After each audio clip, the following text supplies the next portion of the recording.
There's no Mr. It's Higgins, sir. The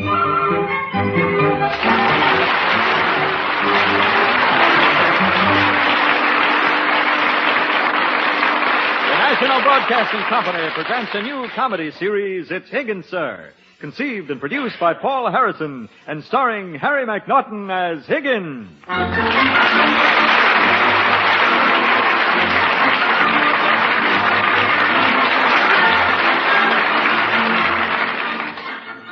The family you are about to meet is called Roberts.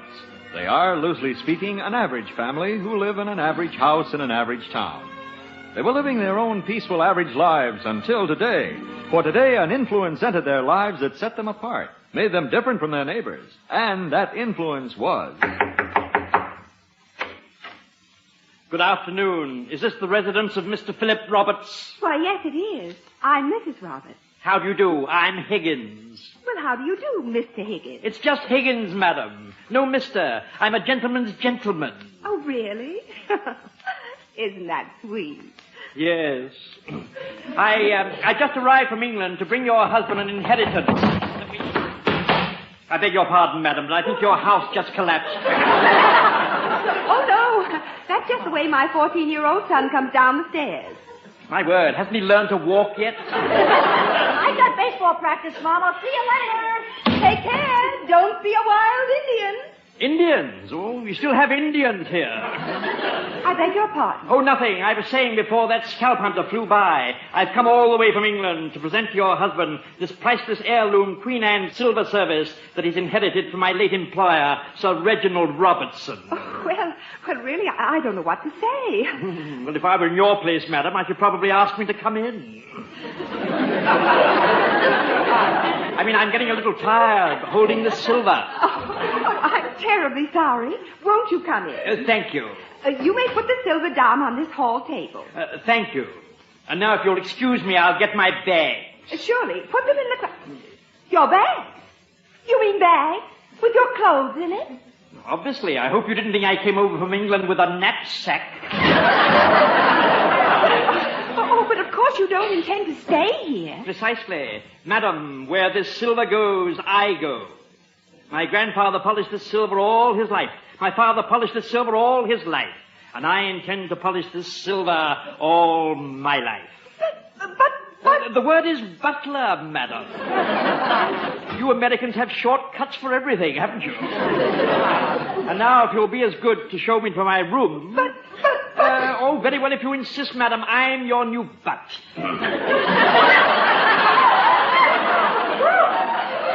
Higgins, madam. Mr. Higgins. There's no Mr. It's just Higgins, madam.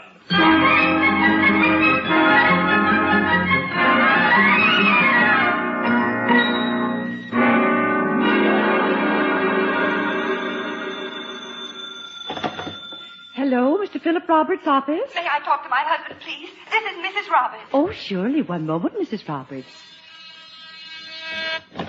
Hello? Hello, is that you, Philip? Oh, hello, Elizabeth. Look, dear, I'm right in the middle of a conference. Is anything wrong? Wrong. Oh, Philip, you just haven't any idea. We have a butler.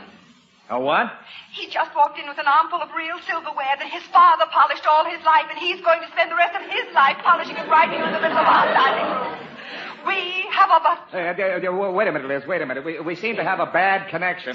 Hello? Hello? Hello? Is that you, Elizabeth? Yes, Philip. Can't you hear me? Yes, I can hear you now. We had a bad connection. Some dizzy dame yelling something about her butler. Philip, that was me. Philip, listen. You must come home at once this minute. The middle of the day? Excuse me a minute, dear. Gentlemen, I'm sorry, but we shall have to end this conference now. A little domestic emergency. We'll continue this demonstration tomorrow. You can leave the golf clubs here. Good day. Now, Elizabeth, what is this nonsense about a butler? It's no nonsense. We have an English butler. Elizabeth, come closer to the phone. Yes. Now you can tell me, dear. It won't matter. Tell you what, dear? You haven't been in the liquor closet, have you? Philip. Well, really, of all the things to say, I never in my life heard of anything. Liz, wait a minute. I was only joking. Philip, this is no joke. He's upstairs in the guest room right now, unpacking. Good. Let him stay there. But he can't stay there. My Aunt Millie is coming, and that's her room. See what I mean? Philip. Elizabeth, I have a great idea. When Aunt Millie comes, don't say a word to her. Let her barge right up to the guest room as she usually does, and let her bump smack into this butler. And then what?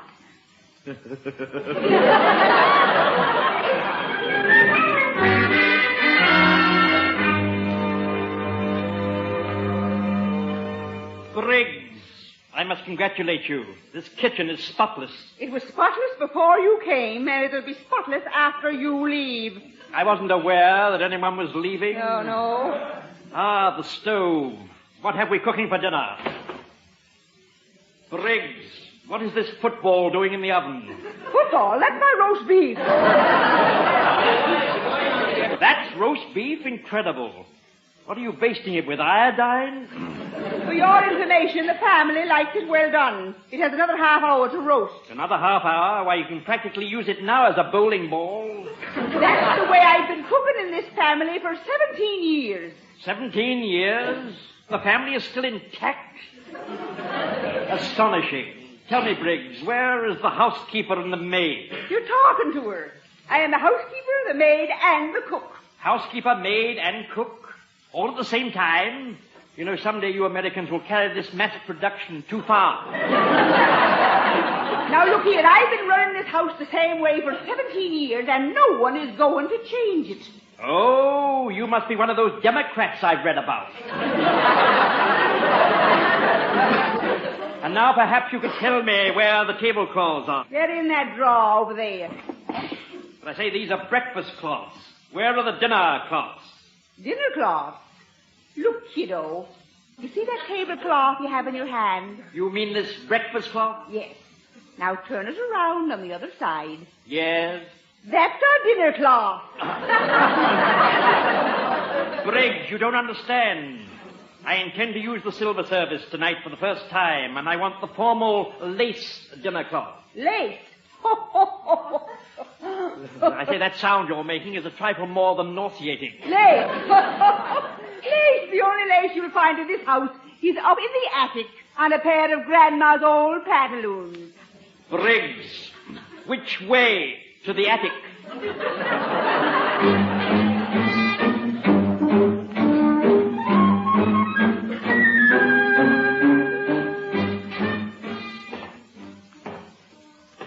Pardon me. Yes? You must be the butler Mother told us about. Yes. What are you? I am Miss Roberts. With those trousers on, I shall have to accept your word. These are not trousers. These are dungarees. Yeah. I beg your pardon? Dungarees.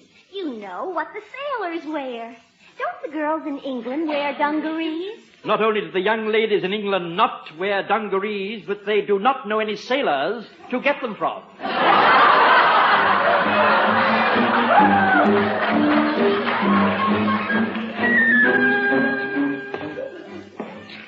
Hey, are you the butler? My name is not Hay. It's Higgins. And I am a butler. Whom do I have the honor of addressing? I'm Tommy Roberts. Oh, yes, of course, the Indian, yes. From the look of your clothes, you must have been ambushed. I've just come back from baseball practice. I would suggest that you get out of those things and get ready for dinner. Change my clothes? Why, who's going to be there? I shall be there. I shall draw your bath and be back later to dress you. Dress me? Dress me? Oh, it's moments like these that make one realize the danger of overpopulation.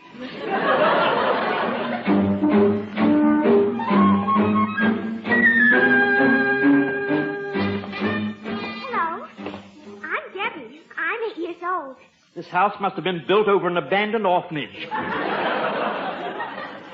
Tell me, Miss Debbie, how many of you Robertses are there in the family? Well, I have an older sister and an older brother, and I'm the youngest. Oh, I forgot. My father and mother are older, too. How odd. Well, that's because they were born before I was. Logical. I'm going to be an actress and go on the stage when I grow up. My dear Miss Deborah, I assume that Debbie is the diminutive of Deborah? You mean Debbie's my nickname?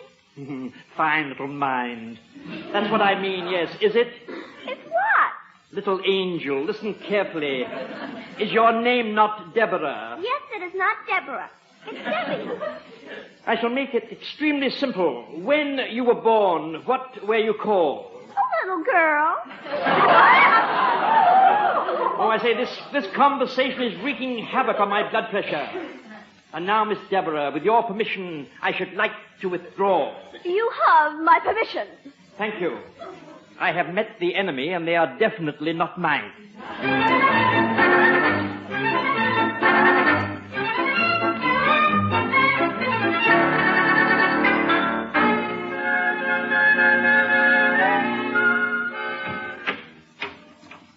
Is that you, Philip? Yes, it is, Elizabeth. Oh, thank goodness you've come. Give me a hat and coat. Allow me, madam. Oh, Philip, this is him. That man. That is, well, I mean... It's Higgins, sir. Oh, how do you do? This is my husband. Philip, this is Higgins. Higgins.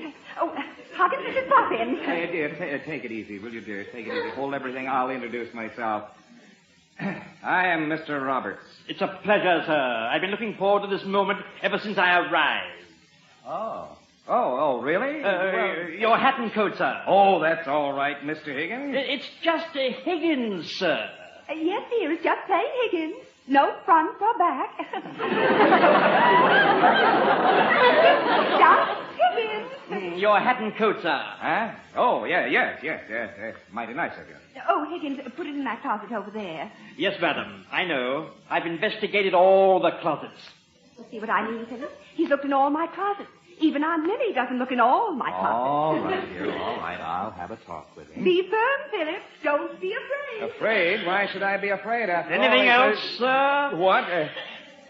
Yes. Yes, as a matter of fact, I'd like to have a little chat with you, at your convenience, of course. Very good, sir. Shall we go into the drawing room? Where's that? Right here, sir. Oh, you mean the living room? Yes, sir, the drawing room.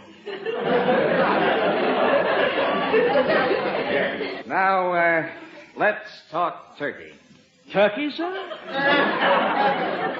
I mean, let's get down to cases. Yes. In the first place, how am I related to this... Sir Robertson? Well, you see, sir, the first Sir Robertson had a son who migrated to America to seek his fortune. And when the revolution broke out, the son fought on the side of the Americans. Good for him. Yes, sir. And when Sir Robertson heard about that, he was furious. He disowned his own son, as you might say. He sort of cut him off. Cut him off. Exactly, sir. Well, the son, who had become typically American by this time, said, since I'm no longer your son, I shall cut you off. And ever since then, in this country, Robertson has remained Roberts. Oh, I see. I'm descended from the Sir Robertson who cut off his son, Roberts, who in turn cut off the son from Robertson. Precisely. Well, I'm a son of a gun. If you say so, sir. Now, what about this silver? The silver was made hundreds of years ago by Queen Anne's own silversmith and was given to the family when the first Sir Robertson was knighted. And you mean now it's mine? Yes, sir. And here are the papers to prove it. Thank you. And what about you? I'm yours, too, sir. You're mine, too. Rather. Well, this is silly, Higgins. I'm sorry, but I just can't pay for a butler. But it's all been taken care of, sir. You'll find it in paragraph 10, in very small print. You mean you're going to be paid as long as you stay here with me? No, sir, no. Only as long as I stay here with the silver. Who said so? It's all right there, sir, a little further down in the small print. Higgins, I've made up my mind. You will have to go, and you can take the silver with you. Very good, sir. But I feel I should tell you that this silver is worth £3,000. I don't care if it's worth it. 3,000 pounds? Well, that's about $8,000. Approximately, yes, sir. 8,000. Higgins, well, now, after all, I don't want to do anything hastily. After all, I just can't throw away 8,000. Well, this is a very serious problem. You can see that, can't you? Oh, yes, sir. Yes, indeed, sir. And now, sir, with your permission, I should like to withdraw. Dinner shall be served at 6. 6? But we always eat at 7. I'm sorry, sir, but tonight it will have to be at 6. If the roast beef gets any blacker, I shan't have the strength to serve it. All right. But tomorrow, make it 7 o'clock. That is, if you're still here tomorrow. Very good, sir. Oh, one more thing, sir. I took the liberty of using the silver service tonight, so that you all may have the pleasure of seeing it for the first time. Well, that should be interesting. Will there be anything else, sir? No, that's all. Thank you, Mr. Higgins. It's Higgins, sir.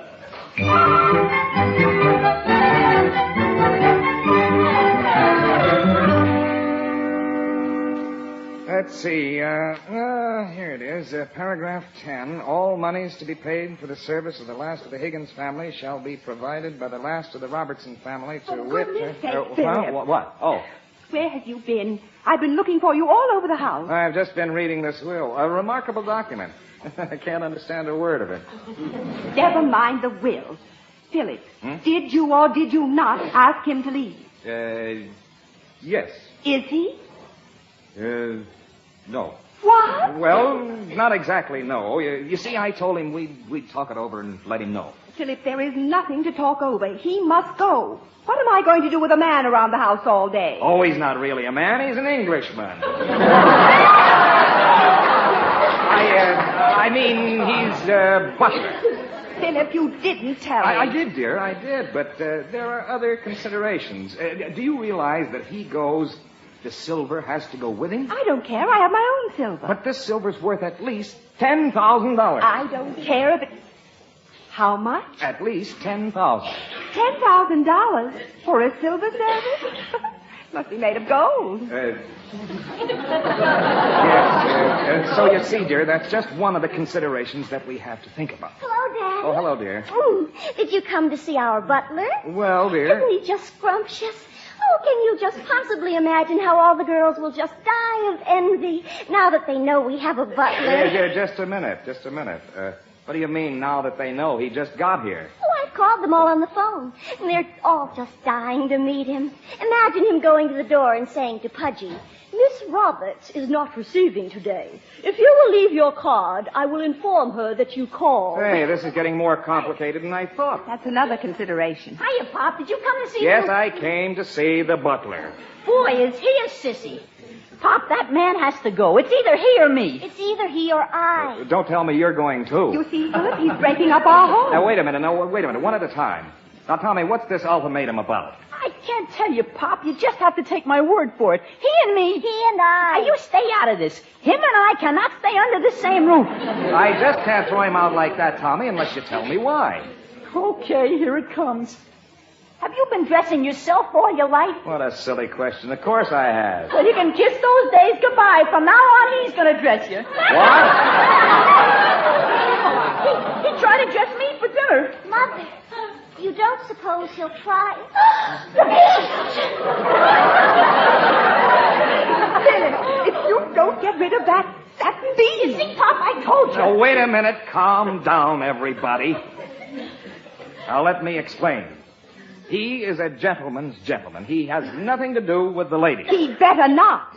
When he says he wants to dress you, he merely means that he'll lay out your clothes. You know, like in all those movies. Mrs. Roberts, I am given my notice. I will not stay in this house another minute. Briggsy, not after all these years. Briggsy, what do you mean? What's going on? Quiet.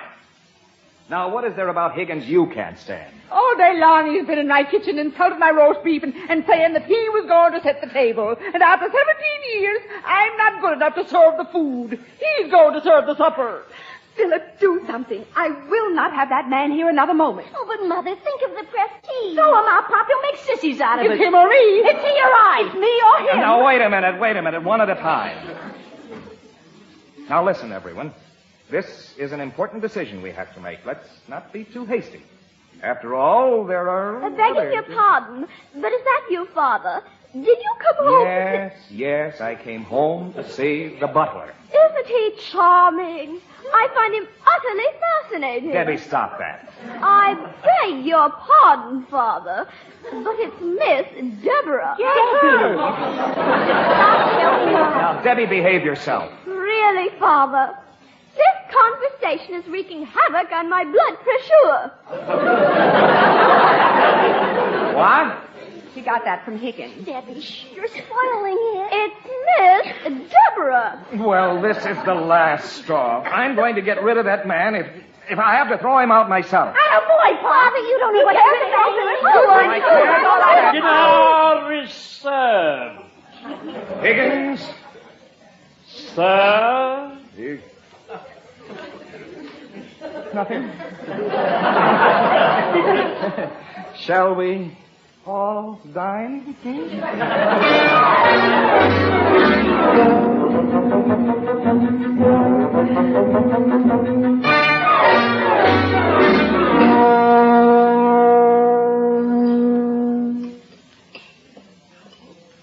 I must admit this supper is beautiful. And he does serve so graciously. But why did we have to eat it in the dark? He turned out all the lights. He says the silver looks more beautiful in candlelight. Are you enjoying your dinner? No. Why not? I'm a funny guy. I like to see what I need. Father, I'll never forget the expression on your face when you started to eat your soup and it turned out to be gravy. Very funny. Why is everyone talking in whispers? I'm not. Master Thomas, more potatoes? No, thanks. You were saying, Tom? Nothing. Nothing at all. Miss Deborah, will there be something else? No, thank you, Higgins. Everything has just been zippy.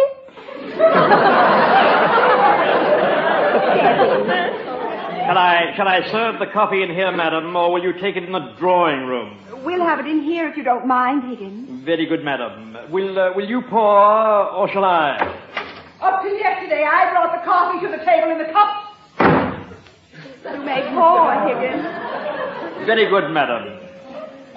I wonder who that can be. I'll open it. No, I'll get it. It's probably Pudgy. Oh, no, not again. Sit down, everyone. I'll see who it is. Briggs, if you will go back to your kitchen, I think I can handle this emergency. Higgins, will you see who's at the door? Debbie? Yes, thank you, Miss Deborah. Deborah, you're not to give orders. Shh, Mother, I can't hear who it is. Whom do you wish to see? Come, young man. Close your mouth and stop staring at me. Mother, that's Pudgy. Miss Roberts is still at dinner. Sit down, Nancy. He'll be announced when dinner is over. But, Father, he doesn't know. Sit down. Elizabeth, I think I like this. Imagine not having Pudgy bouncing in here to spoil my dinner. Shall I take your card in? Card?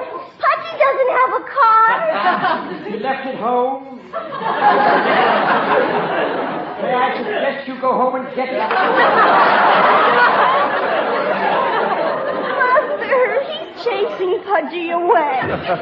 This idea looks better all the time. Mother. Who was it, Higgins? I really couldn't tell, madam.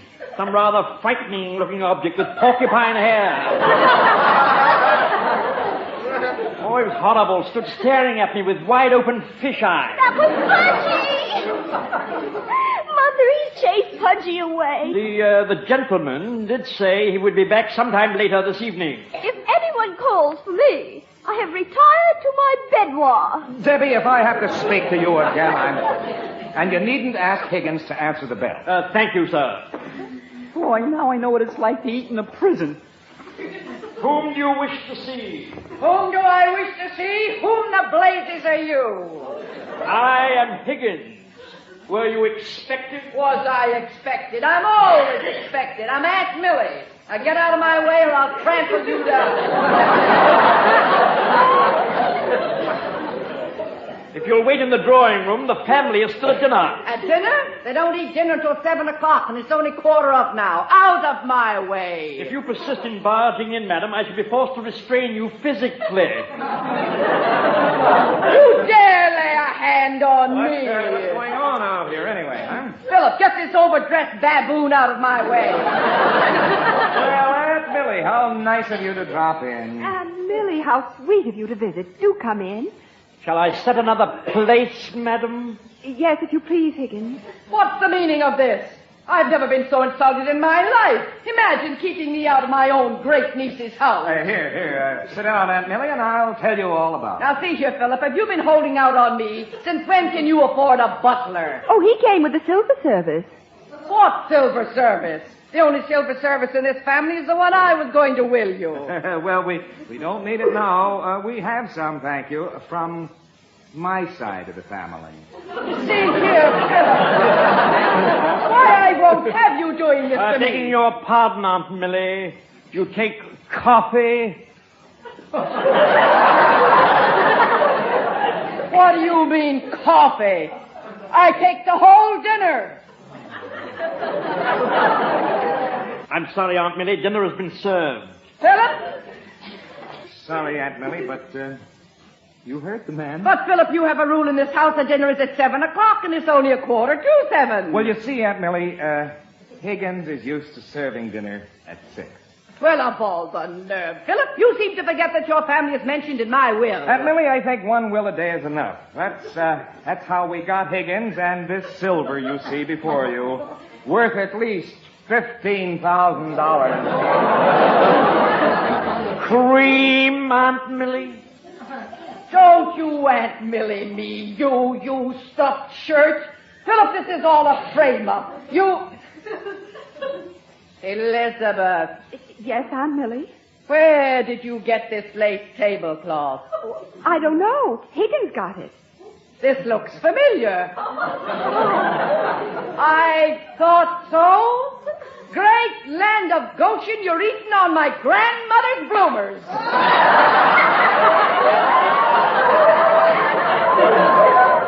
Philip, look me straight in the eye. Philip, either that man goes this instant or I do. Philip, perhaps you didn't hear me. I said either that man leaves or I do. Well?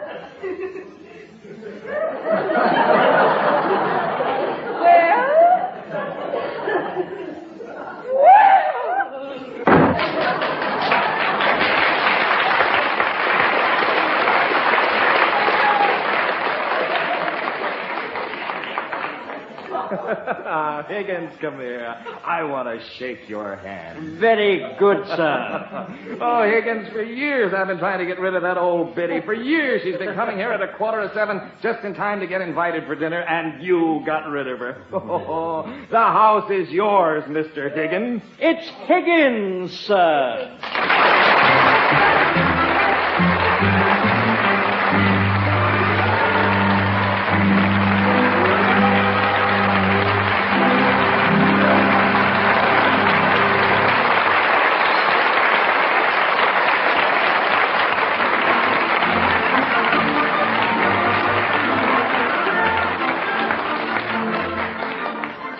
This has been It's Higgins, Sir, the first in a new comedy series starring Harry McNaughton with Vinton Hayworth and Peggy Allenby as Mr. and Mrs. Roberts.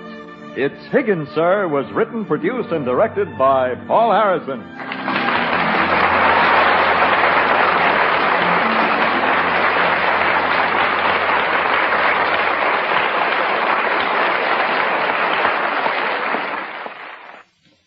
The preceding program was transcribed. Join Jack Pearl next on NBC.